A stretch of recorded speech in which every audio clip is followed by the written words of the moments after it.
Amara was born with a face so mesmerizing that it was perilous. From the moment she entered the world, something unexplainable occurred. Everyone who laid eyes on her succumbed instantly. Doctors, nurses, even visitors who happened to glance at her in her crib collapsed lifeless to the ground. The room that should have been filled with joyous congratulations was instead a scene of horror. The only ones spared were her parents, Leona and Eli, who, while deeply loving their newborn daughter, lived in constant terror of the curse she seemed to carry. The first days of Amara's life were a mix of wonder and tragedy. Leona wept with joy at holding her daughter for the first time, but the devastation surrounding them cast a shadow over their happiness. "She's so beautiful," Leona whispered, her voice trembling. "But how can something so perfect be so dangerous?" Eli, standing protectively by their side, vowed to do whatever it took to keep their family safe. "We'll figure this out," he said firmly, though uncertainty gnawed at him. "She's our daughter. We won't let the world hurt her, or let her hurt the world." From the very beginning, Leona and Eli knew Amara's life would be anything but ordinary. The couple made the heart-wrenching decision to raise her in complete isolation. Their small, secluded home became a fortress, with curtains drawn at all times and no visitors allowed. They didn't dare take her outside, even as a baby, for fear that a passerby might catch a glimpse of her face. Leona took on the role of her teacher, creating a world where Amara could learn and grow safely within the confines of their home. Despite their circumstances, Amara's childhood was filled with love. Her parents ensured she had books, puzzles, and every educational tool they could provide. They read to her, played games, and encouraged her to explore her talents. Amara was exceptionally gifted, absorbing knowledge like a sponge. By the age of 5, she was reading storybooks aloud with ease. By 10, she was devouring volumes of advanced literature and solving mathematical equations far beyond her years. Her parents marveled at her brilliance, but they couldn't ignore the loneliness that lingered in her eyes. "Why can't I go outside?" Amara asked one day as she watched the sun filter through the cracks in the curtains. Her voice was soft, but there was a longing in it that made Leona's heart ache. Leona knelt beside her, brushing a strand of dark hair from her face. "It's not safe, my love," she said gently. "The world isn't ready for someone like you." "But I'll be careful," Amara insisted. "I'll wear a mask, or stay far away from people." "Please, Mama, I just want to feel the grass under my feet."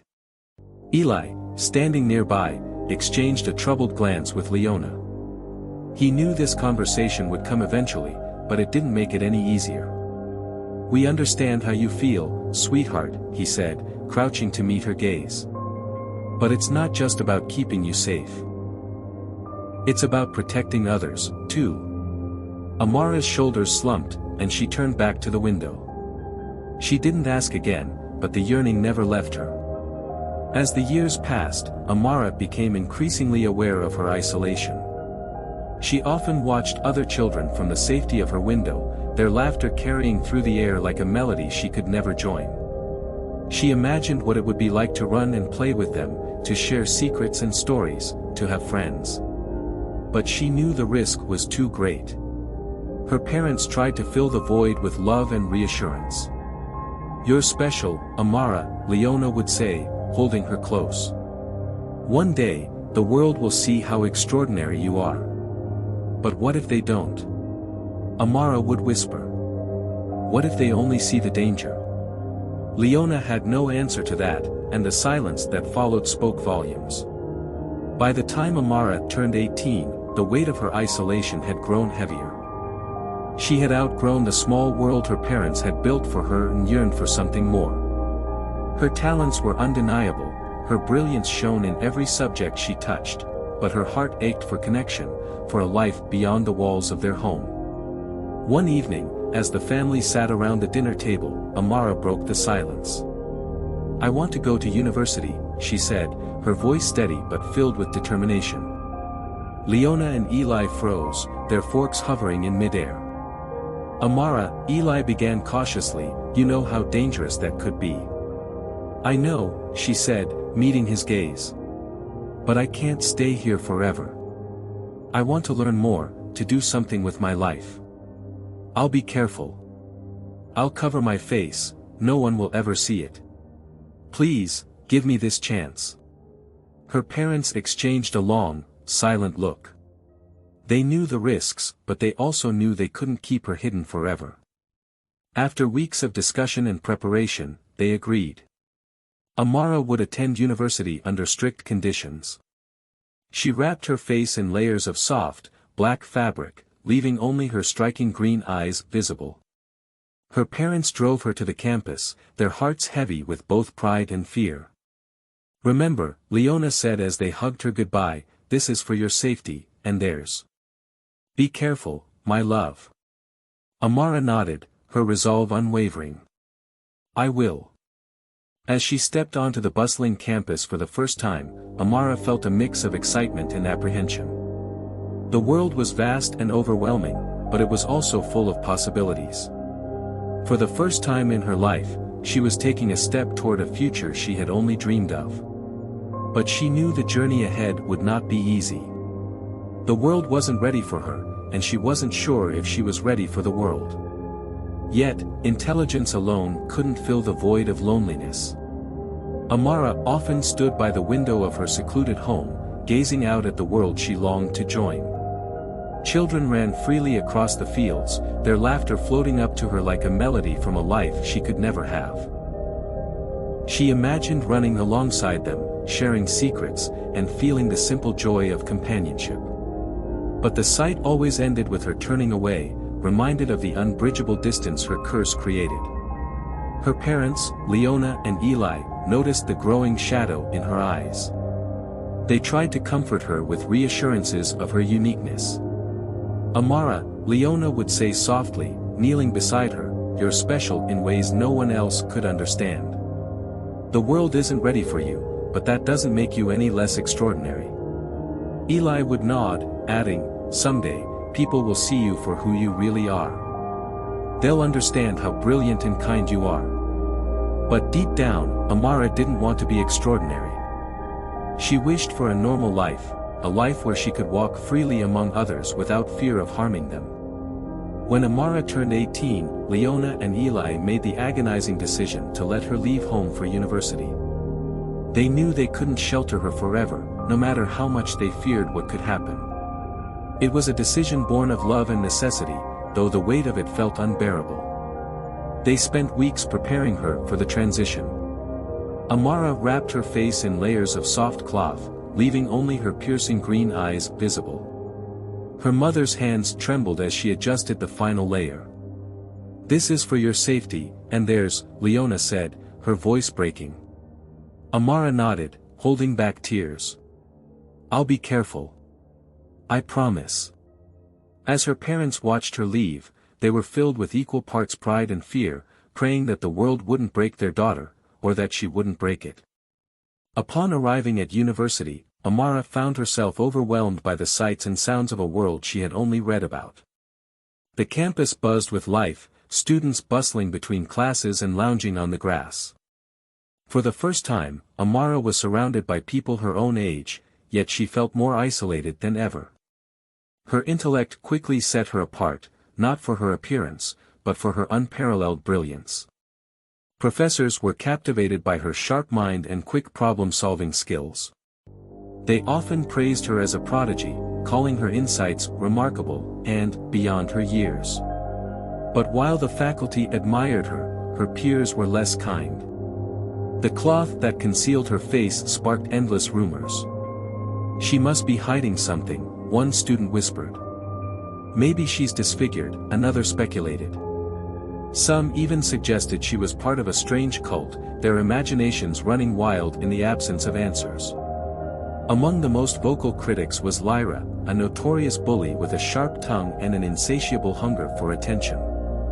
Lyra thrived on being the center of every conversation, and Amara's enigmatic presence was both a challenge to her dominance and a target for her cruelty. One afternoon, Lyra spotted Amara sitting alone in the campus courtyard, reading a thick book. A wicked grin spread across her face as she strutted over, her entourage trailing behind. "Hey, Amara," Lyra called out, her voice loud enough to draw the attention of nearby students. "What's with the face wrap? Are you hiding something hideous under there?" Amara looked up, her piercing green eyes meeting Lyra's with calm resolve.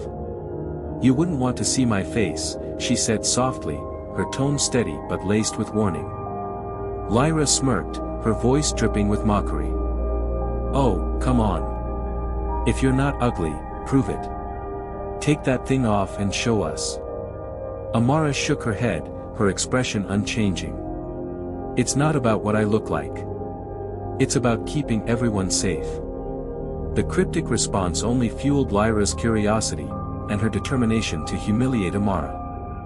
From that day on, Lyra made Amara her personal target, mocking her at every opportunity. "Watch out, everyone," she would say with a laugh. "Don't look directly at her, or you might turn to stone." While Lyra's antics escalated, a different kind of attention began to follow Amara. Kai, one of the most admired students on campus, had started noticing her. Known for his charm, intelligence, and easy confidence, Kai was someone everyone wanted to be around. But while most sought his attention, Kai found himself drawn to Amara for reasons he couldn't fully explain. Her quiet brilliance and mysterious aura intrigued him, and he began finding excuses to cross paths with her. Lyra, however, had long set her sights on Kai, and Amara's growing presence in his life ignited a jealousy she couldn't contain. One day, Lyra cornered Kai during lunch, her tone unusually sweet. "Hey, Kai," she began, sliding into the seat beside him. Kai raised an eyebrow, already wary. "What do you want, Lyra?" Lyra leaned closer, lowering her voice conspiratorially. "It's about Amara. You've seen her, right? Always covering her face like she's some big secret." Kai shrugged, already disinterested. "Yeah, what about her?" Lyra smirked. "I want you to get close to her. Pretend to be her friend. Make her trust you. Then, when she's vulnerable, take off that cloth and snap a picture of her face. Send it to me, and I'll handle the rest." Kai's expression darkened, his discomfort evident. "Why do you care so much about what she looks like? She's not bothering anyone." Lyra rolled her eyes dramatically. "Oh, please. She thinks she's better than us, hiding behind that stupid cloth. I bet she's nothing special. I just want to show everyone the truth." Though he disliked the idea, Kai hesitated, unsure of how to refuse without causing unnecessary drama. "I'll think about it," he muttered, hoping to end the conversation.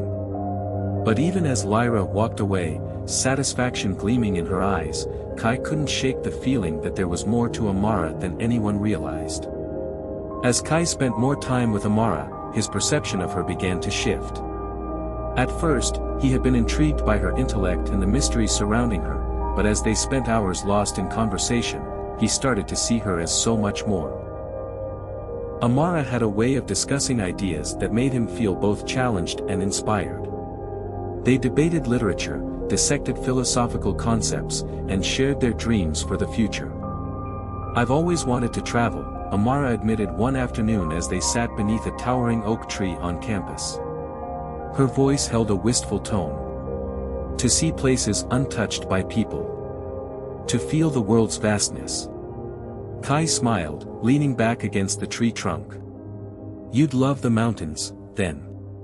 There's a place I used to visit as a kid, isolated, quiet, but breathtaking.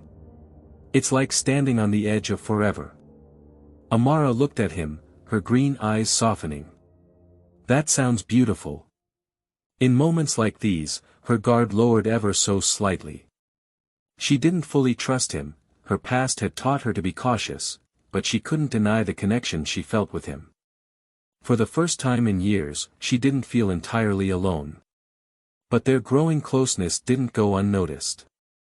Lyra, watching from the sidelines, grew increasingly enraged.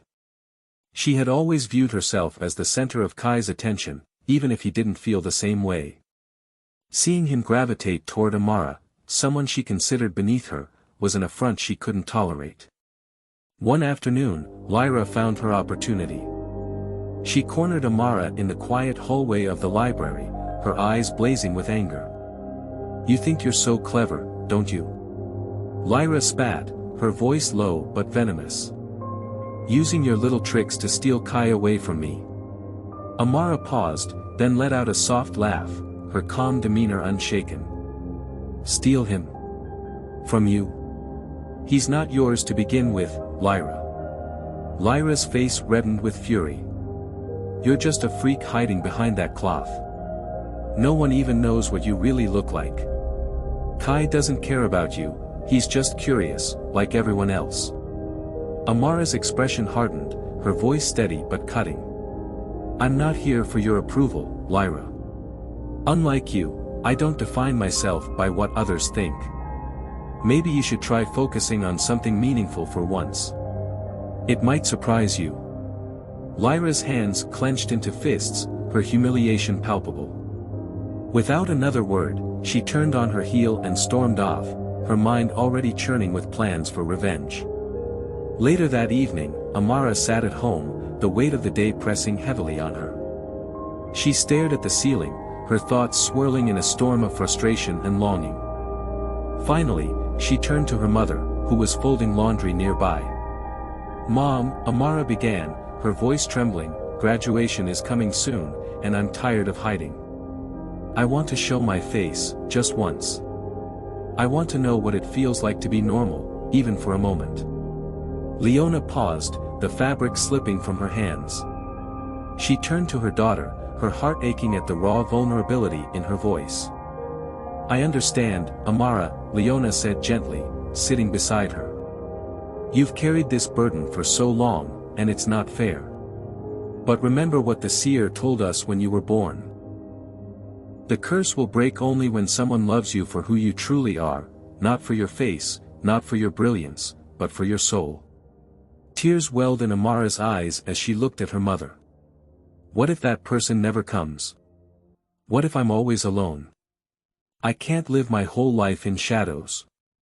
Leona pulled her into a tight embrace, stroking her hair as tears spilled from her own eyes. "You are not alone, my love. You have us, and you have yourself. Love has its own timing, Amara. It will come, but until then, don't let fear define you. You have a gift, a mind and a heart that